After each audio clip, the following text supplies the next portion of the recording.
аюул ихссэн үед, үер ус ихссэн үед одоо далан хайлах, шорон далан урсах гэх мэтийн одоо аюулууд байдаг.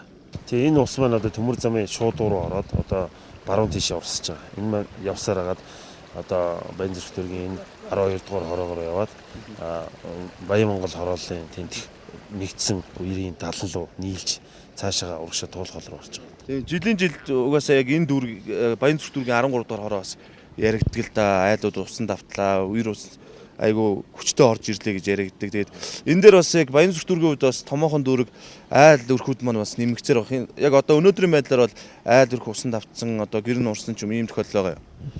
За нэлийн олон дуудлагууд ирж байгаа учраас хойш одоо ер нь 24 цаг орог тийм 48 цаг орог ажиллаж байна. За нэлийн дуудлагууд хороодод ирж байгаа. Тэгээ 10 дугаар хороо, 8 дугаар хороо, 19 дугаар хороо, 2 дугаар хороо, энэ 13, 12 гэх мэтчил 14 дугаар хоронд дуудлагууд ирж байгаа. Одоогийн байдлаар бол яг энэ нарны замыг одоо хаагаад одоо шороогоор ийм далан босгоод урагшаага усыг нэвтрүүлж байгаа байдалтай. За нарны замыг хааж шорон далан одоо хиймлэр хийсэн. Тэхээс өөр аргагүй байсан. Яг тэгэхээр энэ одоо дээрээс ирж байгаа үерийн ус маань урагшаа энэ нарны замаа давж урсаад 12 дугаар хорооны нэлээд олон айл өрхүүдийг усан давтуулсан. Мөн зам дээгүүр хайлж гарсан ус маань буцаж 13 дугаар хорооны энэ одоо хувийн амны орон сууцтай айлуудыг бас усан давтах ийм аюул бол өртсөн. Үерийн амн дээр буучсан тий тусгай зөвшөөрлгүй газар одоо айлууд маань буучсан. Түүнээсээ болоод үерийн усан давтаад одоо урсах тохиолдол байдаг. Тэгээд энэ дээр яг одоо албаагчд маань яг ямар ажиллагаа хийж байгаа вэ? За өнгөрсөн жил бол 1116 одоо айл өрхөд үерийн одоо 70 сууг одоо зөвшөөрлгүй газар болсон айл өрхөд одоо нүүл гэж өөр газар очих тийм албан шаардлага өгсөн байна. Газрын алба онцгой байдлыг хэлсэн одоо хамтарч өгсөн байна. За энэ жил мөн одоо 865 одоо айл өрхөд мөн тийм одоо нүүлэх одоо тийм албан шаардлагыг өгöd байгаа. Тэгээ одоо чухам одоо айлууд одоо нүүхгүй одоо тэр асуудлууд одоо нэлээд гардаг.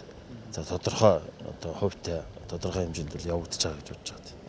Иргэд бол өөрсдөө тэгдгэлтэй одоо жишээлбэл яг үерийн амн дээр буучаа тий үерийн далан ингэж дагаж буучаад өөрсдөө одоо ингээд үерийн усанд одоо ийм гамшигт өртчөөд дараа нь бас юу гэдэг албан байгууллагуудад гомдол гаргах ч ийм тохиолдлууд байдаг л та. Энэ дээр ер нь за тийм одоо зөвшөөрлгүй газар буусан айл өрхт бол ямар нэгэн одоо тийм төрөөсөл одоо юу одоо дүүргээс ч юм уу одоо тийм одоо нааштай хандах асуудал байхгүй. Энэ бол одоо хуулиараа одоо иргэд бол үүргээ биелүүлэх ёстой. Тэгж л бодож байгаа.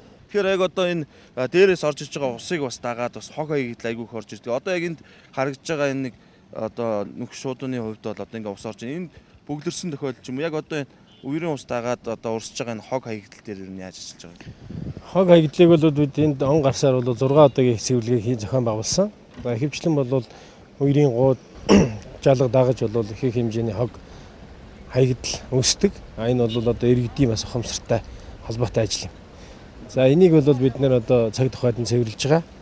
За тэрний үндсэн дээр бол одоо бас энэ үерийн далангуудын ус нэвтрэх одоо урсц бол бас төвжирлгүйгээр бас зайлж байна. Ингээгүй болмоос бол бас хог хаягдлэгтэй байх юм бол одоо энэ чинь далан хайлах хэмэл далан энэ шорон далан маань хайлж одоо айл өрхөд рүү орох тийм аюул нүрэлдэг л дээ.